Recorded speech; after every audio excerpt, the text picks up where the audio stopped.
We're having a wonderful conversation tonight with Reverend Fuzz and also Jessica Williams with One Nashville, and a few callers calling in as well. We're going to get right to the phones.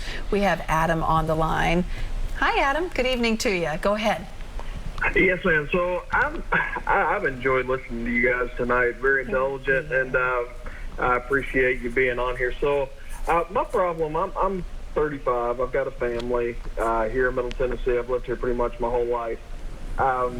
Just the state of politics, I say, is the biggest thing. You look at any type of cable news, it's going to be shifted one way or the other. And I hate that so much because I want my family to be, especially my kids, to be raised up in a place where, you know, inclusion and just a neighborly, friendly behavior and character, like strong character, is something that's secondhand. And I thought, you know, even with something as serious as COVID, that there would be a way for everyone to come together, and it was more divided and split. Probably caused more trouble, heartache, death, you know, because the message was so skewed. So I don't know that there's an answer to it, but I just wish more people would listen to you guys and kind of say, hey, what we're doing here is important. One way or another, get out and try to make this place better. Yeah, Adam, thank you. Thank you. Yes, bring that message. Keep on going. And that's what One Nashville is all about. How can people learn more and figure out when you guys are meeting and that sort of thing? You want me to tell you? Yes, tell us. Hey, let's stick to Facebook. Go on Facebook. There's One Nashville Facebook page. Sign up, and you'll get notified about meetings. And poor Adam, tell Adam to have hope. You know, a lot of people complain about all the neighbors moving in, and especially in the black community, they call it, what's that word, gentrification? Let me tell you something, people. When I found out, if you speak to people, people will speak to you. Yes. So the etiquette for new neighbors moving in is an apple pie. Oh, I like it, yes. I tell you what, if you speak to people, people will speak to you. If you're kind to people, if you smile at people, people will smile back. And they like smiles. So be the one who smiles and not the one who says, why are these folk in my neighborhood? Nashville can be a place that welcomes folk. Yes. Now, there are problems like, I think people who've been living here a long time, your taxes ought to go down sometime, okay? That's not happening. And it's not. But y'all can't keep going to church every Sunday and being mean to your neighbor. If you be nice to folk, good things will happen to you. I'm a witness of that. My family, we're country, and we are always kind and welcoming to people. And during my time of being sick, I have had the kindnesses of people to sustain me. Yeah. And I want to thank all the folk in Nashville who've helped me. The wonderful people at General Hospital, at Centennial, the Tennessee Oncology Center, and what I've been going through. I'm sorry for people who are sick. It helped me to see that. Let me tell you something. If you see somebody who's sick and having to go to these hospitals, imagine what they are going through. The expense of medications. My cancer medicine is $30,000 a month. Wow. Okay? Just imagine what people are having to go through. Pain. People who are in pain. Have some kind of sympathy or empathy for people, for what they're going through. Because I tell you, but by the grace of God, there go I.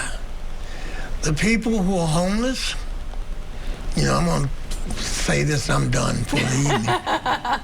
I'm going to recommend to the mayor and the city council that the old Hillwood High School that's being shut down, then maybe we ought to convert that into a homeless encampment. Wow.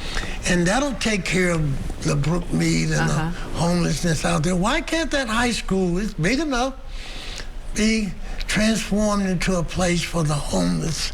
It's surrounded by very wealthy people who all of them, most of them go to church. Everybody go to church in Nashville, and you know, your church stuff would tell you that that's what you ought to do also. So let's turn Hillwood High School into a place for the homeless. Amen. You know, your voice carries a lot of weight in this community, Reverend Fuzz. It does? Yeah. Oh, I don't have to tell you that. You know that. You know that. I hear that, but let's see how much weight there. I bet there's rumbling in the streets out in Hillwood right now. We'll see about that. You're probably right about it. Let's focus back here on the election. Although I think your message really goes to the heart of it, is that we get caught up in our bubble and what we care about. And there's nothing wrong with, you know, having your own concerns and what's affecting you. You know best what affects you and your family. That's right. But it's also about looking at your neighbor too. And I think that's what One Nashville is really trying to just bridge that gap. Right? Yep. Yes. I purchased a home down the street from Reverend Fuzz Church, and when I bought my home, everyone told me that I need to beeline it into my house and not to talk to anybody. Oh. That was the message that was delivered to me. I'm guessing you didn't do that. I did not. I was like, hello, hi, everybody. And they're like, she's too friendly on the block. But I'm like, And she moved into a street that was known as Drug Alley. A 33-year-old, wow. Well, how's it going? I love my home, you know, and I love my neighbors. I, you know, bought one of my neighbors some that, you know, that is homeless. I've gotten them her eyelashes, you know, and I've got her some salmon and some crab cakes that I made. You know, if I see them headed over to the homeless shelter, or they're like, hey, what time is it? I'm like, it's 10:15. She's like, I'm like, where you gotta go? You sped up real quick. She's like, I gotta get to the shelter, to the homeless facility so I can have lunch. I'm like, girl, I got you. I just made some salmon and some crab cakes. You're just being neighborly. And I went in and I got them and I, you know, gave them to her. And I felt like I hug on my neighbors. I love all my neighbors. And I felt like instead of making this property a rental property, I chose to renovate it and live in it. And I feel like if we can, and I tried to motivate everybody else to kind of come in and buy homes, renovate them, and let's commune with the community. Let's be part of it. Yeah. Yes, I can tell a big difference. I bet your parents are so proud of you. All the way out in San Diego. I hope they visit often and see what you're doing. We have to wrap it up. I just want to thank you both for coming in, sharing your stories and your testimony and your vision for Nashville, what you are continually working to do. Reverend Fuzz, it has been a delight, and I'm glad you're doing so well. It's a delight for me to be here with you, Carrie. I'm usually watching. I know you are. We always appreciate when you call in, too. Yay. Yeah. Jessica, it's been a delight to meet you. Thank you so much. You as well. Be a mover and shaker in this community. We're going to come right back to wrap it up. I'll tell you what's on tap for the rest of the week. Stay with us.